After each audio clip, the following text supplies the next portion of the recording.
You are looking at Julian's pronunciation guide, where we look at how to pronounce better some of the most mispronounced words in the world, like this other curious word. But how do you say what you're looking for today?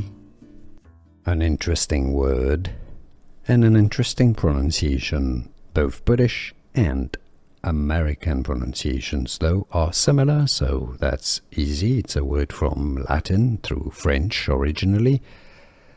Perpetrate, perpetrate, or American English pronunciation, perpetrate.